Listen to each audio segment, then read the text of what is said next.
honor to be here at Christendom. I love Christendom so much, and my family does. Obviously, I think out of the 10 kids, anyone in college has basically gone here at some point in their life. So we love Christendom, and we're from Front Royal, so it's actually Rappahannock County, which is just 20 minutes south of here.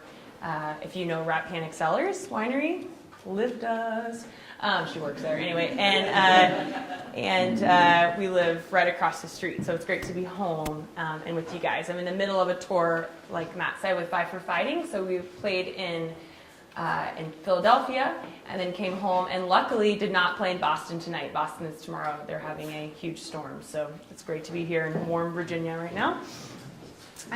So I want to talk to you about my background as a musician and performer, and then some highlights, and then how Christendom has inspired me as an artist and really shaped me. So I started playing music really young, performing at a young age. I loved performing, just like from 7 years old. Just anything I could do, plays, performing on my piano, singing, anything. I just wanted to be performing. And I started a bluegrass band with my sister when I was 12, and we would go to like different little churches and little bluegrass festivals around Virginia and perform, and I just like loved it. When I was 15 and she was 18, she decided to actually go to George Mason. She's the only Miller that didn't go to Christendom. Don't worry. I know. Yeah, we have her over only twice a year. Don't worry. And I wanted to continue doing music in actually a more, like a bigger way. So my dad and I went to Nashville, and we recorded a 7-song EP, so a CD, and then we shopped that to different record labels. And I ended up getting signed with Curb Records, which is mainly a country label. They had Tim McGraw, Hank Williams Jr., Leanne Rimes, more current artists, Rodney Atkins, Lee Brice, and there's a guy named Dylan Scott who's doing pretty well too. So they also had pop and soundtrack and Christian music.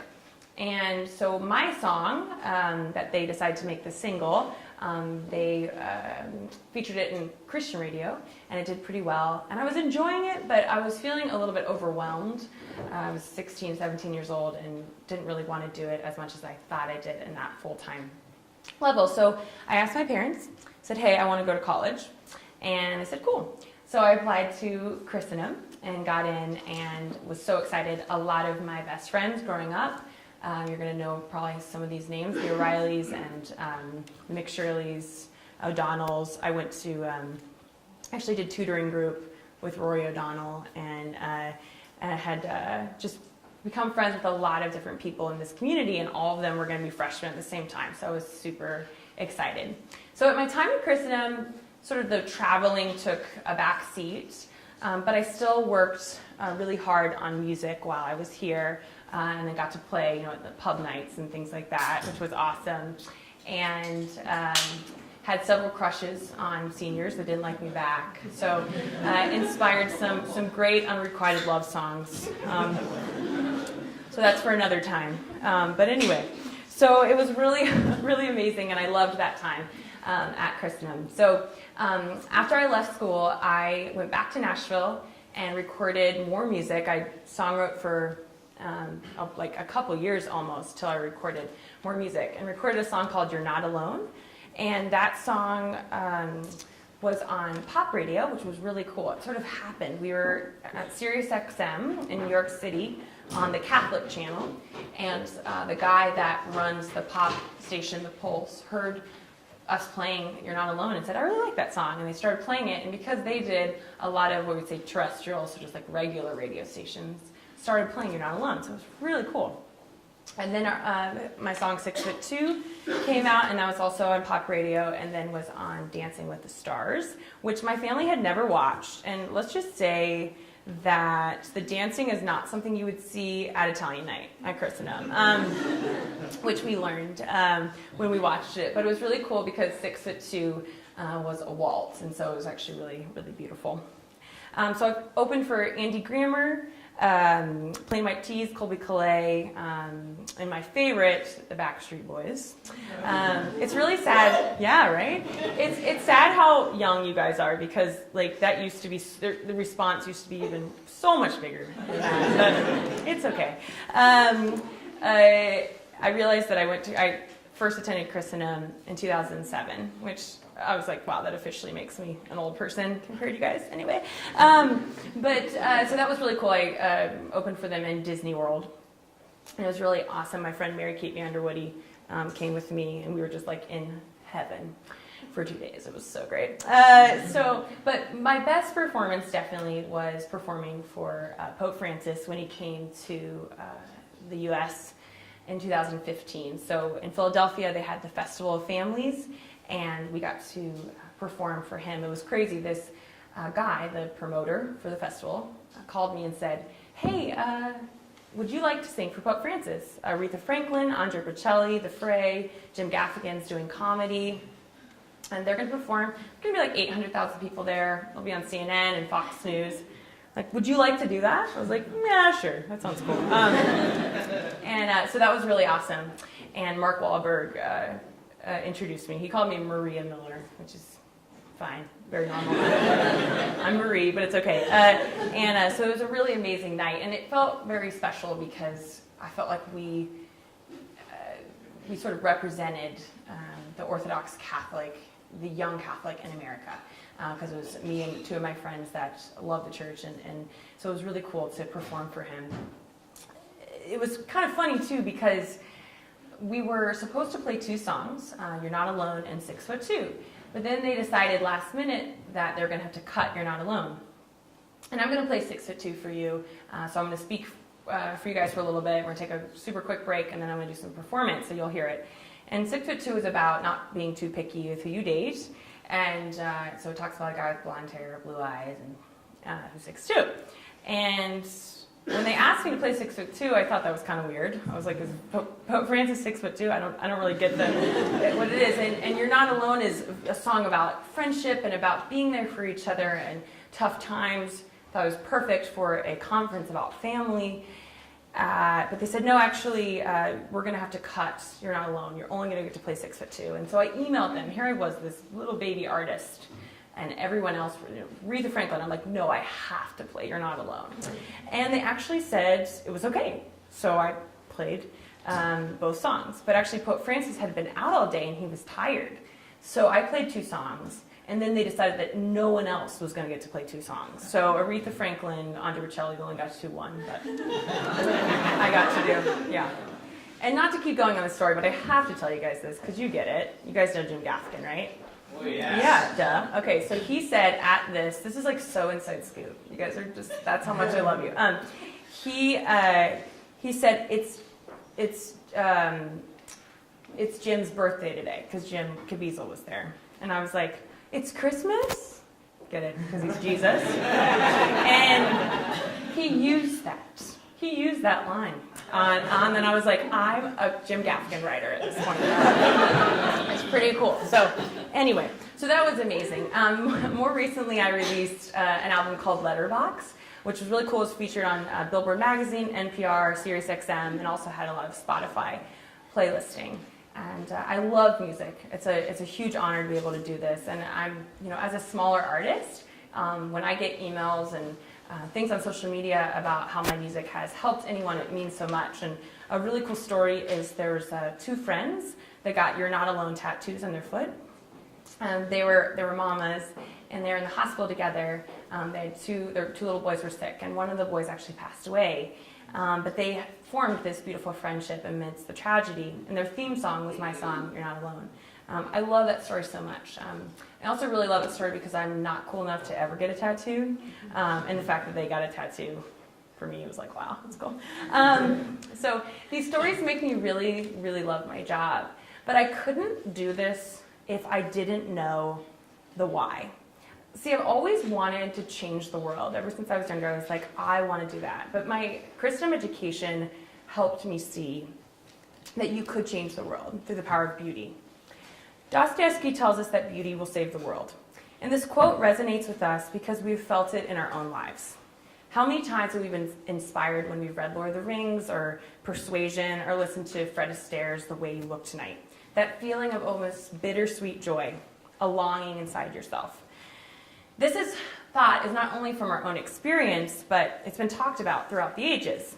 I learned that in Dr. Kodabak's class. It all became clear when we studied Plato's Symposium. Plato talks about the ability for beauty to make us better. He writes, "What if the man could see beauty itself, pure, unalloyed, stripped of mortality and all its pollution, stains and vanities, unchanging, divine, the man becoming in that communion the friend of God, himself immortal." Christendom also gave me a chance to be immersed in beautiful things. At Christendom, we studied characters like Sonia from Crime and Punishment, Antigone, Sebastian from Brideshead. The teachers here dove into those books with me, and they unveiled the incredible depth of those stories. Many of these characters have actually found themselves in my songs. Believe it or not, I used Andromache. Does anyone know who Andromache is? Duh. Okay. In my song Story. And to be honest, the only part I liked in the Iliad was Hector and Andromache's romance. But anyway, that's a side note. On a very practical level, Christendom has really helped me as an artist because it's actually an artist's schedule. So a lot of late nights and then sometimes early mornings, a lot of making your own schedule to reach deadlines. The skill's kind of great for anyone who works as a contractor or starting your own business, is that, if you don't get something done, there's no one to yell at you except for yourself. And I think Christendom is a great way to start that for me as an artist. It's actually hilarious when I think about it. Our nights are usually playing music and drinking and having to get up early, so it's exactly like your life right now. So, I did not only learn that beauty can save us, it can change us in Dr. Kodabak's class. And not only was I inspired by great books that I was reading and managing a busy schedule, but most importantly, Christendom inspired me to want to become a saint. All the teachers are amazing, but in particular, I remember Mr. Brown, who was not only a great teacher, but an inspiring person, and made me desire to become better, not only as a student, but as a human being. Actually, pretty recently, and here I am, 10 years later, still inspired by Mr. Brown, we kind of got out of him that he was doing a fast. My sister noticed that his skin looked really vibrant. She was like, "What are you doing?" And they were doing this really extreme fast over Advent, and I guess cutting out all sweets and alcohol and everything. And they're also taking cold showers. So my sister Carol and I decided we're going to do that too. We have longer hair than men, so don't give us a hard time. We didn't do it every time we showered, let's just say that. But it was just funny. It was even after all this time, 10 years later, he still was inspiring me to become better. One thing that I love too is that Christendom makes it really easy for mission trips. We were just talking about a mission trip a few minutes ago that a young man went from the DR. And I actually just went to Uganda, which was really cool. And I used to do Shield of Roses and work with Mr. Brown. We'd go out and do the lunch bags for the homeless in DC. And it kind of was my first time ever doing something like that. My trip to Uganda, I just got back actually a couple weeks ago, and it was amazing. I worked with an organization called Imprint Hope, and they work with children with disabilities. And it's an amazing thing in Uganda to do that because there's no funding, there's really no healthcare kind of thing for families with children with disabilities. But kind of worse than that is that the culture is that if you have a disability, that you're cursed, and a lot of these families are pressured to abandon their children. And so we actually, I held a little girl in my arms that was left in the field for a couple days, but her mom decided to come back and get her, and she brought her to the center. And so they do physical therapy and then education on the importance of each human life. And that was really amazing. And I have to say that the forming at Christendom, just in philosophy, theology, and history, everything like that, was how I could see the importance of outreach, if that makes sense. It kind of forms your whole person, and then you have this desire to give after that. But this is kind of my favorite part about my education at Christendom. Christendom inspired me to know beauty himself. John Paul II wrote, I think, the most important writing for any artist to read, whether you're a professional or you just love art. You have to read this. It's his letter to artists. When he tells us, beauty is a key to the mystery and a call to transcendence. It is an invitation to savor life and to dream of the future. That is why the beauty of created things can never fully satisfy. It stirs that hidden nostalgia for God, which a lover of beauty, like St. Augustine, could express in incomparable terms. Late I have loved you. Beauty, so old and so new, late have I loved you. There are so many opportunities at Christendom to get to know him who is beauty. I remember sitting in the chapel quietly, having, as Father McGraw said, that 15-minute heart-to-heart with God. When many of our peers are the least faithful in college, Christendom offers an opportunity to become a courageous Catholic that you can be right now. Dostoevsky writes that beauty is mysterious as well as terrible. God and the devil are fighting there, and the battlefield is the heart of man. There is truly a battle in our culture. In 2015, Hollywood released 50 Shades of Grey, but they also released Inside Out. Have you guys seen that? Hunger Games, Mockingjay, and Cinderella. So in the same year, there was beautiful movies being made, and then, ew, you know? It's a battle. So my goal as an artist is to fight the good fight through making beautiful music. And I believe that my Christendom education has been a huge help. So if you're an artist of any kind, take advantage of the beauty, and it's really everywhere. In the chapel, it's a beautiful place. I think Virginia is amazing, surrounding you here. It will truly change your life and inspire you to make more beautiful art after you leave. Thank you.